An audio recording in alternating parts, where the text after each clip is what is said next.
As I said in the immediate aftermath, our first order of business is to send our thoughts and prayers to the families of those who've been killed and to pray for a speedy recovery for those who were injured during this terrible attack.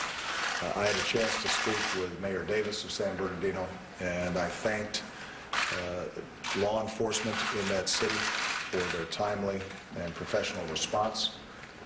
I indicated to Mayor Davis that the entire country is thinking about that community and thanked him and his office for the way that they've been able to manage an extraordinarily difficult situation with calm and clarity, and very much appreciated the coordination that's been taking place between local law enforcement and the FBI investigators. At this stage, we do not yet know why this terrible event occurred.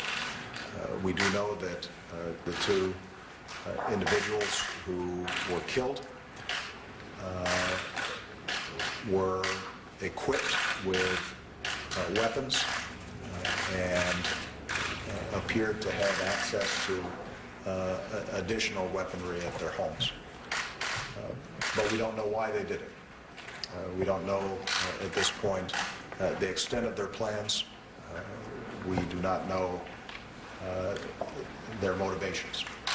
And I just received a briefing from FBI Director Comey as well as Attorney General Lynch indicating the course of their investigation.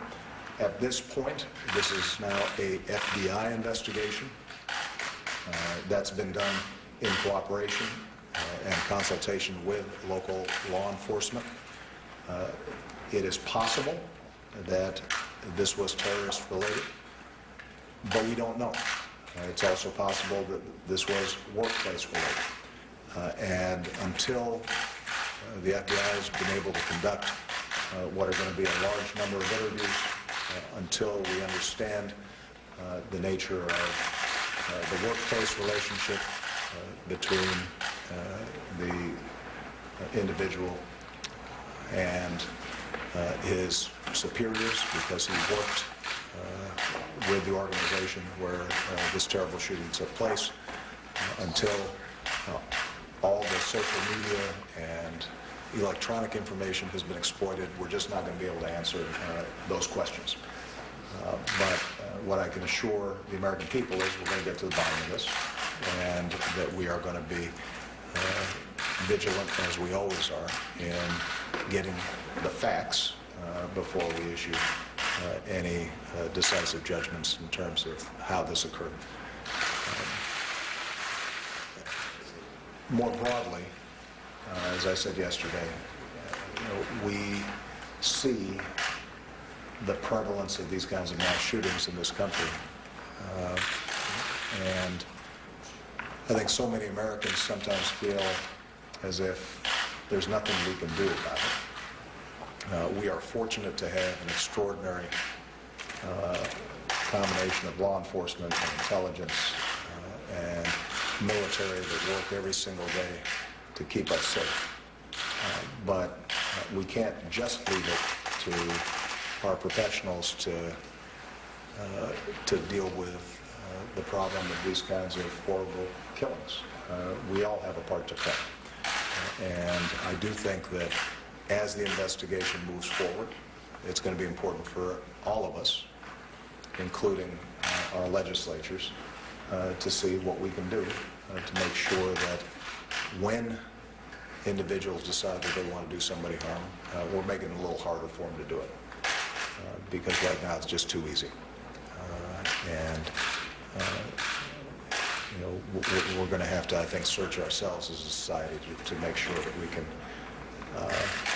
take basic steps that would make it harder, not impossible, but harder for individuals to get access to weapons.